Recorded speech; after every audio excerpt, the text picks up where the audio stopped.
তো বন্ধুরা, আজকের ভিডিওতে যে ঘটনাটা এক্সপ্লেইন করতে আছি, এই ঘটনাটি 2017 সালের একটি চিড়িয়াখানায় ঘটে যাওয়া ঘটনা। তো আপনারা তো জানেন যে ছোট বাচ্চারা এতটাই দুষ্ট হয় যে কোনো সময় যে কোনো জায়গায় ঢুকে যেতে পারে। তো একটি ছোট বাচ্চা একটি গরিলার খাঁচার ভেতরে ঢুকে যায়। স্ক্রিনে দেখতে পাচ্ছেন সেই ছোট বাচ্চা থেকে গরিলাটি কিভাবে টেনে নিয়ে বেড়াচ্ছে পানির ভেতরে। এরকমটা কিন্তু বেশিক্ষণ চললে ছোট বাচ্চাটি মারাও যেতে পারে। সে কারণে কর্তৃপক্ষরা কিন্তু বাচ্চাটিকে বাঁচানোর জন্য অবশেষে গরিলাটিকে গুলি করে হত্যা করে। তো আমার মাথার ভেতরে এই প্রশ্ন বারবার ঘুরছিল যে গুলি করে মারার কি দরকার ছিল?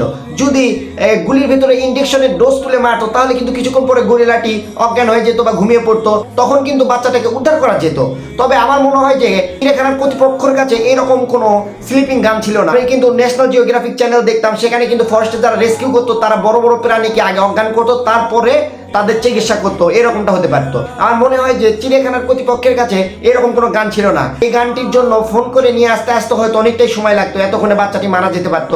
সে কারণে হয়তো তারা গুলি করে শেষমেশ এই গরিলাটিকে হত্যা করেছে।